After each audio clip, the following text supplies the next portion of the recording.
While there were interesting ideas that were introduced in the film, Star Trek VII Generations, which was released in November of 1984, was unfortunately one of the worst Star Trek movies to date, second to Star Trek V Final Frontier.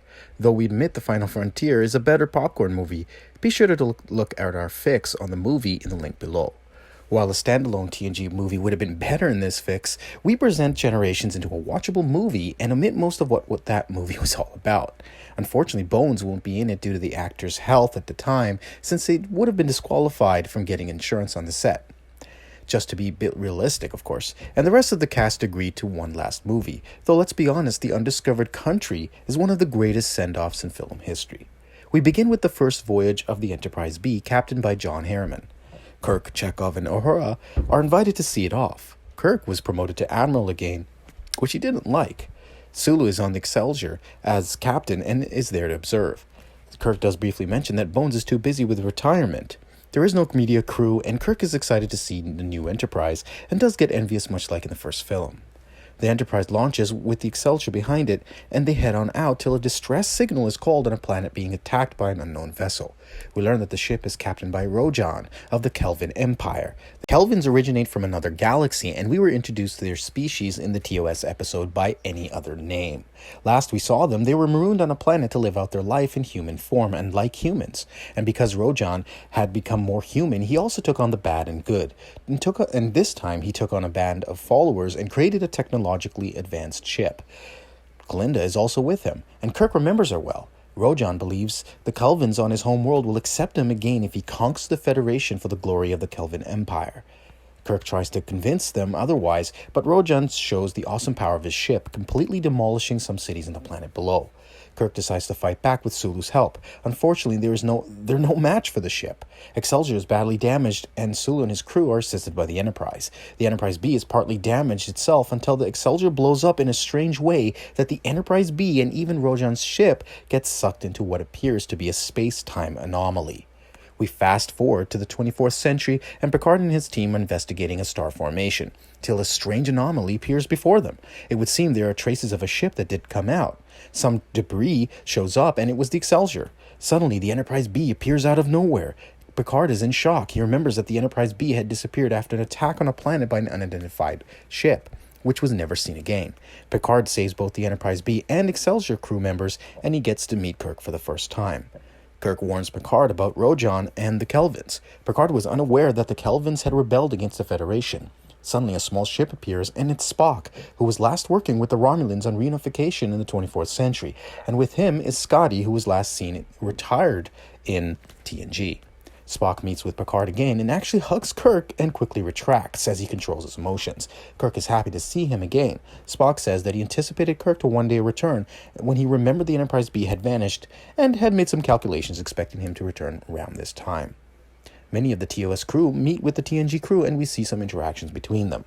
Chekhov gets along with Data, and there's a bit of comedy there. However, no motion ship stuff is in this story. Uhura gets along with Troy, Beverly, and Guinan, and Sulu is really fascinated with Worf, that he even challenges him to a duel, and Sulu says that he's been practicing with a batleth after learning more about Klingon culture since Khitomer. Worf is impressed and accepts the challenge. Meanwhile, the Kelvins discover they are in the 24th century and decide to test out the might of the Federation. A Federation outpost is quickly destroyed. Picard hears about the outpost and warps to its location. Riker and LaForge were left behind with the advice of Captain John Harriman to try to get the ship up and running properly, in the meantime linking it with the Federation in the 24th century. LaForge has some ideas to improve their shields and phasers. Picard's ship meet with Rojan, who waits the Enterprise. Rojan is impressed with the flagship, but believes Picard is no match for his ship. Picard commands him to stop. Rojan fires cannons that shields start to rapidly decline from a single blast. Kirk tells Picard he needs to find a way on that ship to convince Kalinda to stop what they're doing, and explains his reasoning that she's the key to stopping it all, as he can manipulate her. Picard agrees, and Data, Chekhov, and Spock get to work on finding a way to get on that ship unnoticed. Picard tries to negotiate with Rojan. Rojan says he will only accept surrender. Picard refuses, and Rojan fires another shot. Shields are down. Picard decides to fire back with photon torpedoes, but the Kelvin shields hold without much of a scratch. Picard warps out. Rojan says he expected cowardice and chases after him. Picard is told the Enterprise B is now active, and he decides to head back to its location. Both Enterprise ships surround Rojan's ship and fire at it, but the Kelvins are holding strong with little damage. Our heroes find a way to get into the Kelvin ship, and Kirk with Sulu and Worf beam onto it. to it. Kirk finds a way into Kalinda's room and tries to woo her at first, but she doesn't buy it. Kirk says she has the power to stop Rojan. Kalinda says she never wanted any of this, but she is with Rojan. Kalinda has Kirk taken into custody, while a small skirmish has Sulu and Worf being back. Rojan fires away at the Enterprise B, but Picard intercepts, taking a lot of damage. Unfortunately, a blast kills Captain John on the Enterprise B. The ship crashes into a nearby moon, but the impact was minimal. Picard, who is worried about the crew on the other ship, calls Rojan for a ceasefire. Rojan asks for a surrender. Picard says he will help him to give him what he wants, that the Federation will even find him a way back to the Kelvin Empire if that's what he wants. Rojan says he now has Kirk in custody, who convinced him all those years ago that his people would not accept him as human, so it's useless. They would not allow human weakness. Picard explains what it is to be human, that humans have flaws but have the potential for greatness. Rojan invites Picard over to his ship. Picard sits on a dinner table as Kirk is brought forth, and Kalinda sits beside Picard. Picard asks if Kirk is okay, who replies that the Kelvins may have a device to control people. Rojan says he doesn't need such a device anymore, as he has his followers who worship him, and he has superiority over the Federation. Kirk shouts at Rojan to let Picard go and that it's him he wants, but Picard calmly explains to Rojan that even if Rojan wanted, there was no logical way they could accomplish this idea of conquest with a single ship. Picard tells him that the Kelvins should consider a mutual relationship with the Federation, that there is so much they can learn from each other. Picard says so much progress has been made over the last century with technology that perhaps instead of going back to the Kelvin Empire, the Federation can find a way to communicate with them. Rojan says that for a while he accepted what he was, that he was more human, but that human desire is now for conquest, to rule, and return home a hero. Kirk tells Picard not to trust him. Picard says to Rojan to test the Kelvins back home. Kalinda agrees with Picard. Rojan says this is all foolish. She takes Picard and Kirk to the brig. Meanwhile, the Enterprise D tries to divert itself away from the ship, moving about and recovering the Enterprise B survivors. Riker takes command.